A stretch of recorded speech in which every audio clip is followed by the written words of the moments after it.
საღამომშვიდობისა და კეთილი იყოს თქვენი მობრძანება გადაცემაში On the Record, i24 News English-ის სიღრმისეული ინტერვიუს შოუში. როდესაც ისრაელი კიდევ ერთი არჩევნებისკენ მიიწევს, ჩვენ მომავალ ეპიზოდებს მიუძღვნით შიდა საკითხებს, რომლებიც ხშირად უგულებელ ყოფილია სწრაფად ცვალებადი ახალი ამბების ციკლში და სათაურებში არ ხვდება. დრევანდელი გადაცემა ისრაელის დრუზების თემს დაეთმობა, რომელიც ისრაელის მოსახლეობის მხოლოდ 1.5%-ზე ოდნავ მეტს შეადგენს, თუმცა ძალიან დიდი რაოდენობით მსახურობს ისრაელის თავდაცვის ძალებში. ისრაელის დრუზებს შორის გაწვევის მაჩვენებელი 80%-ზე მეტია, მაშინ როცა ზოგად მოსახლეობაში ეს მაჩვენებელი 75%-ზე ნაკლებია და მათი უმეტესობა საბრძოლო დანაყოფებში იწერება. ებრაელ და დრუზ ჯარისკაცებს შორის საერთო მსხვერპლ შეწირვა, რომლებიც ერთმანეთის გვერდით იბრძვიან, განსაკუთრებით 7 ოქტომბრის შემდეგ დაწყებულ ომში, ხშირად აღწერენ როგორც სისხლის შეთანხმებას, ბრით დამიმს. ამ ისტორიული და ღრმა ფესვგადგმული ალიანსის მიუხედავად, ისრაელში ბევრი დრუზი მიიჩნევს, რომ სახელმწიფო მათ მხოლოდ მსხვერპლში პარტნიორებად აღიქვამს, ხოლო თანაბარი უფლებებით არ სარგებლობენ. სისხლის შეთანხმების ნაცვლად, ისინი სურთ, რომ ეს იყოს სიცოცხლის შეთანხმება. ისრაელის დრუზთა საზოგადოების წინაშე არსებულ მიმდინარე გამოწვევებსა და შესაძლებლობებზე სასაუბროდ, ჩემთან ერთად არის ამირ ხნიფესი.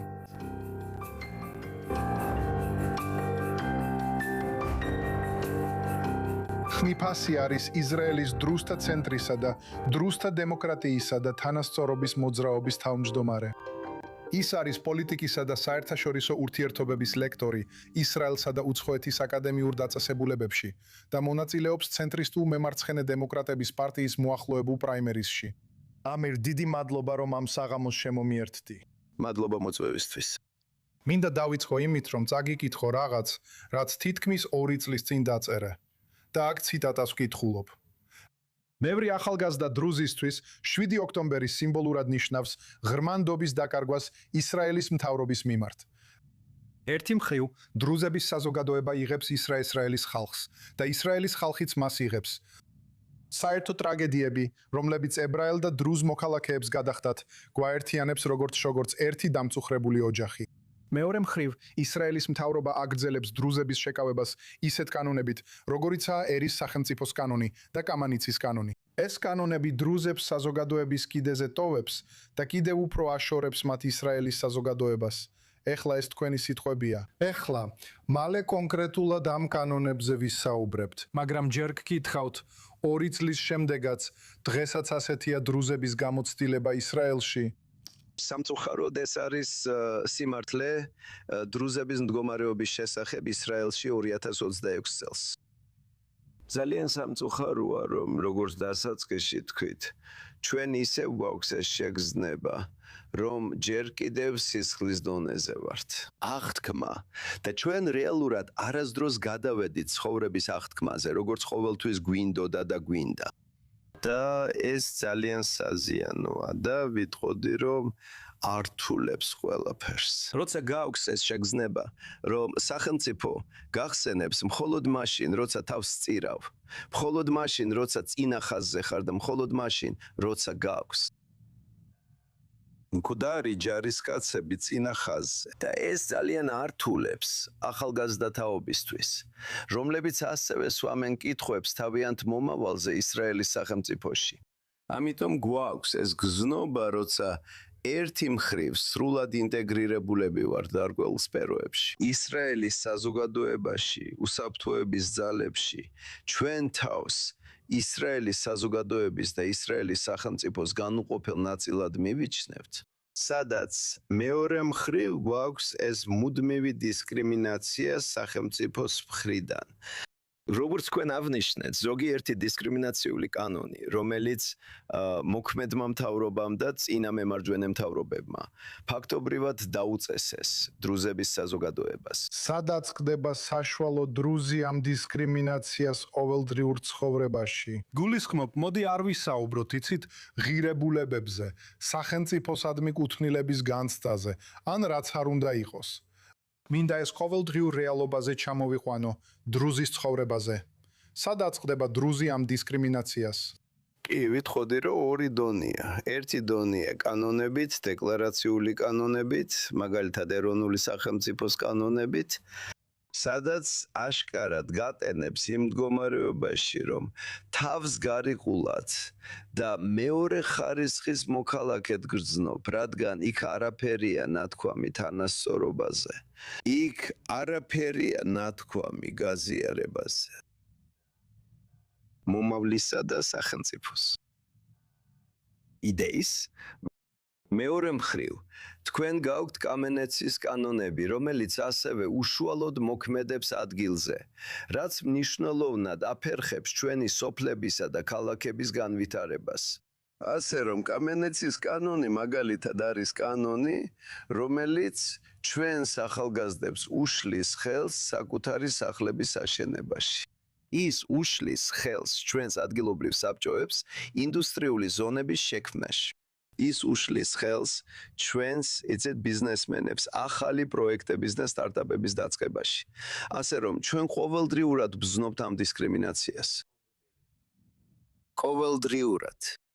და ავარაფერს ვამბობ იმ ჯარიმებზე, რომელსაც ჩვენი ახალგაზრდობა იხდის დრუზების ქალაქებში არალეგალური საცხოვრებლების გამო. ასე რომ, როგორც უკვე ვთქვი, ჩვენ გვაქვს კანონების ორი დონე. მაგრამ თუ ყველაფერს ერთად შევხედავთ, ყველა მელა მათგანი, ვიტყოდი, ძალიან დისკრიმინაციულს აღწერს. სურათები ისრაელში დრუზების თემის მდგომარეობის შესახებ. მოდით მართლა დავხოთ ეს კანონები. დავიწყოთ ერის სახელმწიფოს ძირითადი კანონით. ქნესეთმა ის 2018 წელს მიიღო. ფაქტობრივად ის ამკვიდრებს ისრაელის იდენტობას, როგორც ებრაელი ხალხის ერის სახელმწიფოს, სადაც ეროვნული თვითგამორკვევის უფლება მხოლოდ ისრაელის ებრაულ მოსახლეობას აქვს. ის ასევე განსაზღვრავს ებრაულს როგორც ოფიციალურ ენას, ხოლო არაბულს ოფიციალური ენის სტატუსს ართმევს და სპეციალურ სტატუსამდე აქვეითებს. ამ დრომდე ებრაული, არაბული და ინგლისური ერთ დონეზე იყო, მაგრამ ეს მხოლოდ ამით არ მთავრდება. ის ასევე პრიორიტეტს ანიჭებს ებრაული დასახლებების განვითარებას. და სწორედ აქ, ჩემი აზრით, კამენიცის კანონი ხდება მნიშვნელოვანი. და კამენიცის კანონი ძირითადად არის კანონი, რომელიც ხელისუფლებას ეხმარება უკანონო მშენებლობების წინააღმდეგ ბრძოლაში. და ასე რომ, თუ შენების ნებართვებს მხოლოდ ებრაულ თემებს ანიჭებ პრიორიტეტს, ისინი, ვინც ებრაელები არ არიან, ხშირად აღმოჩნდებიან შეზღუდულ მდგომარეობაში მშენებლობის ნებართვებთან დაკავშირებით.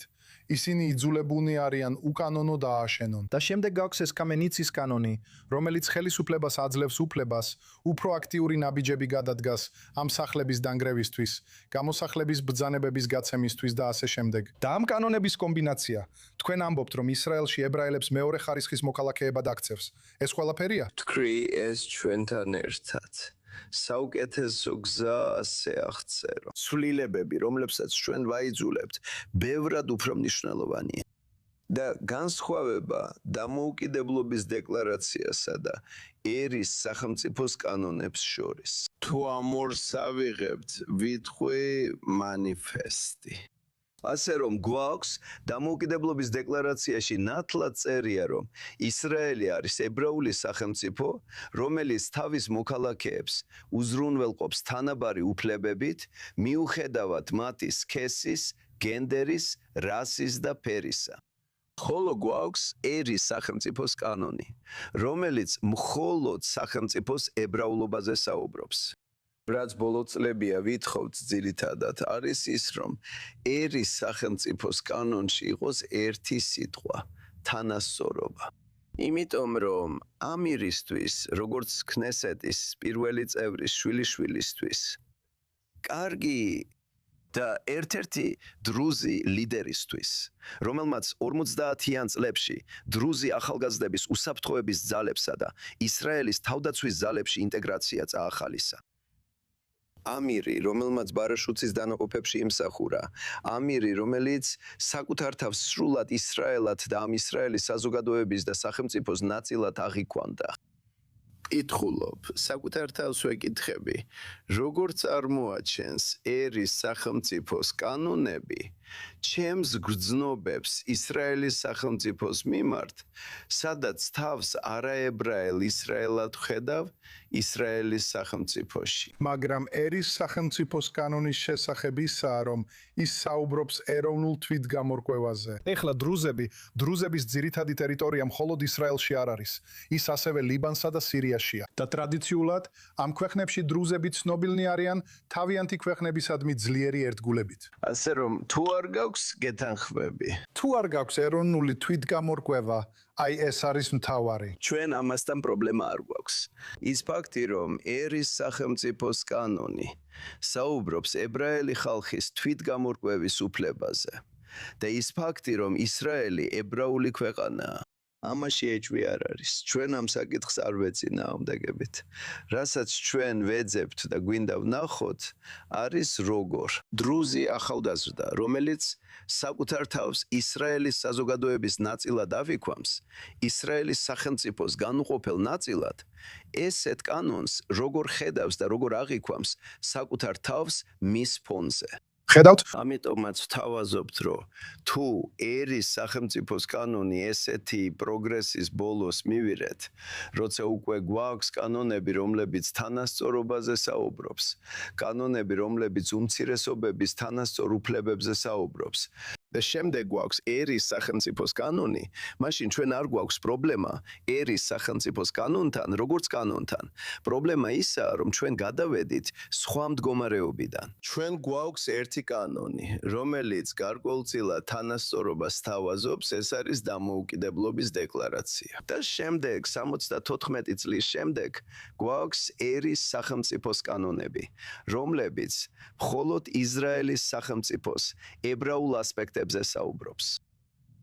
გინდათ რომ სიტყვა თანასწორობა იყოს ნახსენები, ზუსტად ასე. იმიტომ რომ ხედავთ, არ არის, არა. მაგრამ ხედავთ, არის ერთი მნიშვნელოვანი საკითხი, რაზეც ჩვენც უნდა გავამახვილოთ ყურადღება. საქმე იმაშია, რომ დრუზების საზოგადოება ერის სახელმწიფოს კანონებს მოქალაქეობის თვალსაზრისით უყურებს. სხვა უმცირესობებისგან განსხვავებით ისრაელში, რომლებიც ამას ისრაელ-პალესტინის კონფლიქტის ნაწილად აღიქვამენ. ეს სრულიად განსხვავებული საკითხებია. ხედავთ, ეს ძალიან მნიშვნელოვანია. თუ გავსოვთ, მაშინ თელ-ავივში ორი დემონსტრაცია გაიმართა 2010 წელს და ბოდიში 2018 წელსაც.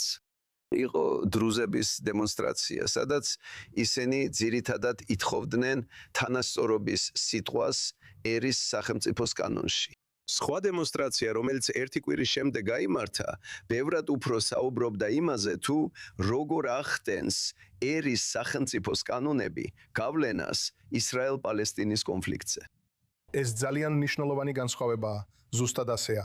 როგორც უკვე ვთქვი, დრუზების ძირითადი ტერიტორია მხოლოდ ისრაელში არ არის. ესე სინამდვილეში დრუზების უმრავლესობა ცხოვრობს სირიაში, დაახლოებით 700-700,000. ეხლა ერთ წელზე ცოტა მეტი გავიდა დრუზების მასაკრიდან სუეიდაში, დრუზების მთაში, სადაც თითქმის 2000 დრუზი მოკლეს ბედუინთა ტომებმა და ასევე ზოგიერთმა სამთავრობო ძალამ, რომლებიც მთავრობის მიერ იყვნენ მხარდაჭერილნი ან ძალებმა და ახალი მთავრობის მიერ დამასკოში წახალისებულნი. ასე რომ, ამ მოვლენებიდან მხოლოდ 1 წელია გასული. რა არის, ანუ შეგიძლიათ გაგვიზიაროთ დრევანდელი დრუზების მდგომარეობა სირიაში და მათი ურთიერთობა დამასკოსთან 1 წლის შემდეგ.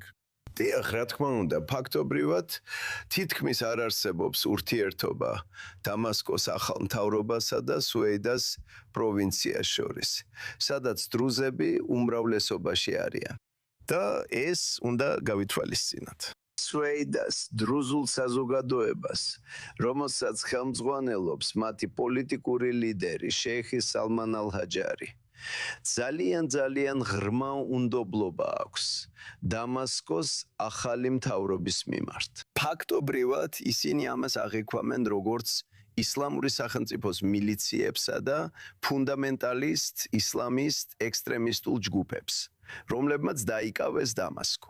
და შესაბამისად ისინი არ არიან მზად, რომ რაიმე მოლაპარაკება გამართონ დამასკოს ახალ მთავრობასთან. მეორე მხრივ თქვენ კარგად გესმით ეს. დამასკოს ახალი მთავრობა სუეიდას დრუსთა საზოგადოებას და მის ლიდერობას აღიქვამს როგორც ჯგუფს, რომელიც აშკარად ისრაელის სახელმწიფოსთან არის დაკავშირებული. და ეს თლიანად ართულებს სიტუაციას. იმ დონემდე რომ თუ თქვენ გქონდათ შესაძლებლობა წაგეკითხათ ბოლო ანგარიში, ბოლო გაერთიანებული ერების ორგანიზაციის ანგარიში, რომელიც დაწერილია სვედას პროვინციაში დესპანის მიერ და მან ეს ნათლად დაწერა, თითქმის არ არის პროგრესი სვედას პროვინციასა და დამასკოში ახალ მთავრობას შორის ურთიერთობაში და არსებობს აშკარა უნდობლობა ორივე მხარეს შორის იმ დონემდე რომ მას არ შეუძლია რაიმე პროგრესის წინასწარმეტყველება უახლოეს მომავალში ამ ორ მხარეს შორის. ეხლა ისრაელი ჩაერთო არა მხოლოდ რიტორიკულად, არამედ სამხედრო თვალსაზრისითაც, რათა დაეცვა დრუსთა საზოგადოება სამხრეთ სირიაში.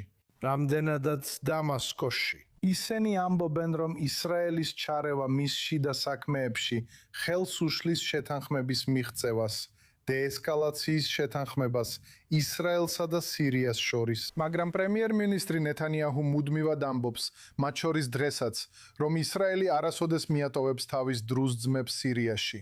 მართალია. ფიქრობთ, რომ ნეთანიაჰუ ამას ასევე იყენებდა მოახლოებული არჩევნების წინ, რათა დრუზების ხმები თავის სასარგებლოდ მიეზიდა. კი, ძალიან დიდი კითხვები მაქვს, იცით? ამჟამინდელი მთავრობის დამოკიდებულებასთან დაკავშირებით სუეიდას პროვინციისა და სირიის დრუზების თემის მიმართ. რადგან თუ მე ავიღებ, თუ ერთი წუთი დავბრუნდებით 2025 წლის ივლისში, ხვდებით რომ ისრაელის ჩარევა, ისრაელის თავდაცვის ძალების ჩარევა მოხდა მხოლოდ 48 საათის შემდეგ.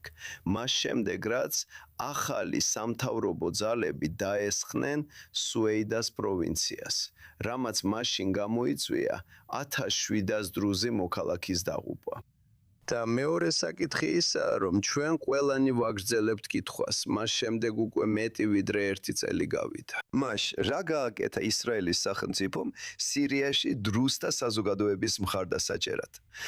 ამდენი დაპირების შემდეგ პრემიერ-მინისტრისა და მოქმედი მთავრობის მხრიდან ჩვენ არ გვინახავს რეალური პროგრესი დრუსთა მდგომარეობაში სირიაში. და ეს ძალიან სამწუხაროა, რადგან მრავალი თვალსაზრისით ისრაელის მხრიდან ჩარევასთან დაპირისპირებულებს უბიძგებს დაბრუნდნენ დამასკოს ახალი ექსტრემისტული მთავრობის ხელში. მეორე მხრივ ეს ამცირებს ნდობას სუეიდას პროვინციის ხელმძღვანელობასა და ისრაელს შორის. ამიტომ ჩემი მოლოდინია, რომ ისრაელის ჩარევა სირიის დრუზების სათმეებში ბევრად უფრო მეტი უნდა იყოს, ვიდრე ის, რაც ისრაელის მთავრობამ აქამდე გააკეთა. და კიდევ ერთი საკითხია, რაზეც უნდა ვიყოთ გულწრფელები. ეს ის ფაქტია, რომელიც უნდა გავიქოთ. ისრაელის ინტერესია პირველ რიგში, რომ დრუზების საზოგადოება სამხრეთ სირიაში მშვიდად ცხოვრობდეს და უსაფრთხოდ იყოს, რადგან ისინი ფაქტობრივად ჩვენს ჩრდილოეთ საზღვარზე ცხოვრობენ და ისინი ისრაელისთვის წინა ხაზზე არიან. ახალი ექსტრემისტული, ფუნდამენტალისტური ISIS-ის მთავრობის წინააღმდეგ, რომელიც ეხლა დამასკოში ზის და რომელსაც თურქეთის მთავრობა და ერდოვანი უჭერენ მხარს. ესე რომ ეს გამოწვევა ისრაელზე მომავალშიც იმოქმედებს. ეხლა ამ სამომავლო პერსპექტივიდან მინდა ცოტა გადავერთო მოახლოებულ არჩევნებზე. თქვენ მონაწილეობთ მომავალი თვის დემოკრატების პარტიის პრაიმერისში, რომელიც იაირ გოლანის ხელმძღვანელობით ტარდება. ვინ არის იაირ გოლანი? პირველ რიგში რატომ დემოკრატები? და მეორე, რას თავაზობს იაირ გოლანი ისრაელის ურთიერთობების საკითხში? Andrews ძმებთან სირიაში ურთიერთობების დაბალანსებას, მაგრამ ასევე მცდელობას, რომ ამჟამინდელ სირიის მთავრობასთან პოზიტიური კონსტრუქციული ურთიერთობები ჩამოყალიბდეს.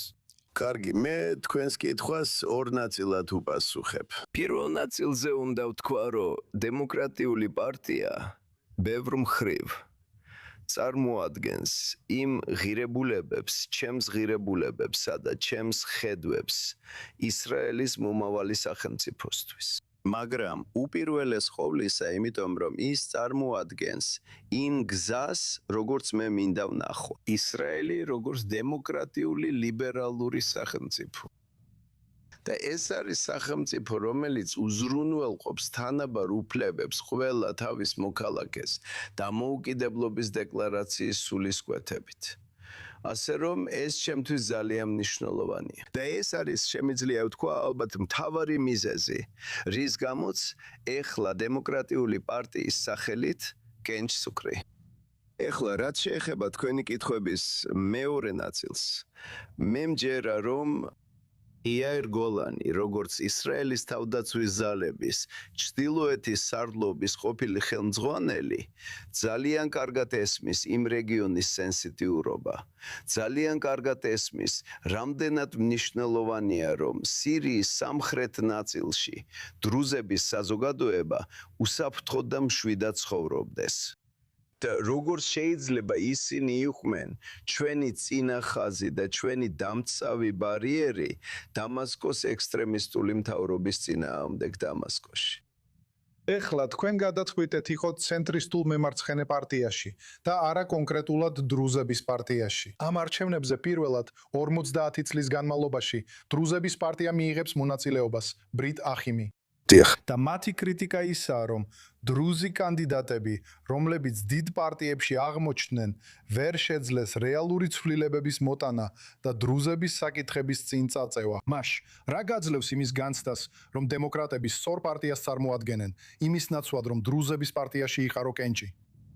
პირველ რიგში ვერ ვეთანხმები ესეთ განცხადებას, რადგან თუ შევხედავთ დრუზების საზოგადოებას და შევადარებთ მათ მდგომარეობას 1948 წელს და 2026 წელს, ვფიქრობ, შეგვიძლია გავიგოთ განსხვავება ცხოვრების მრავალ სფეროში, დრუზების საზოგადოებაში იქნება ეს განათლება, ჯანმრთელობის დაცვა, ტრანსპორტი, მათი ქალაქების განვითარება და კიდევ ბევრი სფერო, სადაც შეგიძლია დაინახოთ ცვლილებები, რომლებიც მოხდა დრუზების ქალაქებში ამ წლების განმავლობაში. ამიტომ ძალიან არ დავეთანხმები იმ მოსაზრებას, რომ დრუზების საზოგადოებაში არაფერი შეცვლილა და მდგომარეობა იგივეა. მაგრამ ვეთანხმები იმას, რომ უნდა შევხედოთ ნახევრად ცარიელ ჭიქასაც. სადაც ვერ დავაიგნორებთ იმ ფაქტს, რომ დრუზების საზოგადოება კვლავაც განიცდის გარკვეულ დისკრიმინაციულ სფეროებს, სადაც მათ სჭირდებათ ბევრად მეტი ინვესტიცია, ბევრად მეტი განვითარება, ბევრად მეტი, იცით, წახალისება ცენტრალური სახელმწიფოსა და ან ცენტრალური მთავრობის მხრიდან. და ამ ნაწილში ნამდვილად ვეთანხმები ესეთ ნათქვამს, როცა ვამბობთ, რომ მეტი გვჭირდება. ჩვენ მეც ვიმსახურებთ. ჩვენ გავაკეთეთ ყველაფერი, რაც შეგვეძლო ისრაელის სახელმწიფოსა და მისი უსაფრთხოებისთვის. და ჩვენ ვიმსახურებთ თითოეულ მხარდაჭერას იერუსალიმში მდებარე ცენტრალური მთავრობისგან და რაღაცები უნდა შეიცვალოს. ეროვნული სახელმწიფოს კანონი უნდა შეიცვალოს. ქნესეთის კანონი, რა თქმა უნდა გაუქმდეს, ხო იცით. და ჩვენ გვაქვს ძალიან ბევრი რამ გასაუმჯობესებელი. და სწორედ ამიტომ ვიბრძვი დემოკრატიული პარტიის მანდატისთვისაც. რადგან მჯერა, რომ ეს არის პარტია, სადაც შეგვიძლია ისრაელი გავხადოთ უკეთესი ადგილი ყველა მისი მოქალაქისთვის, მათ შორის დრუზების თემისთვისაც. და ეს არის მთავარი. და როცა გვეყოლება ისეთი მთავრობა, რომელიც თავის მოქალაქეებს თანასწორება დაღიქვამს, მაშინ რა თქმა უნდა, დრუზების თემში და ყველა სხვა მოქალაქესთანაც მდგომარეობა ავტომატურად შეიცვლება. ძალიან ნათელი პოზიცია. ამისთვის მადლობას გიხდით. ეხლა მინდა გადავსულიყავი შოუს ბოლო ნაწილზე. ეს არის სწრაფი კითხვების სექცია. 3 სურათს გაჩვენებთ. მოკლედ მითხარით რა პირველი მოგდით თავში. ეს არის პირველი სურათი. ეს არის აშშ-ის პრეზიდენტი დონალდ ტრამპი და სირიის პრეზიდენტი აჰმად ალ-შარა თეთრ სახლში. მე არასდროს ჩამოვართვევდი მას ხელს. რომელთან? მარჯვენასთან. შაპით, კარგი. გავაგრძელოთ შემდეგ სურათზე. ესენი არიან მგლოვიარეები, რომლებიც იკრიბებიან ისრაელელი დრუზი ლეიტენანტ პოლკოვნიკ სალჩან ჰაპკას. კუბოს გარშემო სოფელ იანუკ ჯაჩი, ჩრდილოეთ ისრაელში, 2023 წლის 3 ნოემბერს. მე ვიბრძვი მანდატისთვის, რათა დრუზებსა და ებრაელ ხალხსა და ისრაელის სახელმწიფოს შორის სისხლის შეთანხმება სიცოცხლის შეთანხმებად ვაქციო. კარგი და ბოლო სურათი. ეს არის თურქეთის პრეზიდენტი რეჯეფ თაიპ ერდოღანი. ძალიან საშიში ლიდერი. მე არასოდეს ვენდობოდი მას. და ერთ-ერთი მიზეზი, რის გამოც უნდა დავიცვათ და დავეხმაროთ დრუზების საზოგადოება სამხრეთ სირიაში, სწორედ ეს კაცია. ძალიან მკაფი ოპოზიცია. კიდევ ერთხელ მინდა მადლობა გადაგიხადოთ ამირ ხნიფეს, რომ შემომიერთდით და გაგვიზიარეთ ისრაელის დრუზების საზოგადოების მნიშვნელოვანი პოზიცია და გისურვებთ წარმატებას მომავალ თვეში პრაიმერიზე. მადლობა, აქ უნდა დავასრულოთ. ეხლა კი მადლობა რომ შემოგვიერთდით. შემოგვიერთდით მომავალ კვირას ONZE რეკორდზე. დღევანდელ ეპიზოდს და ყველა წინა გადაცემას შეგიძლიათ იპოვოთ YouTube-ზე და Spotify-ზე. მადლობა ურებისთვის.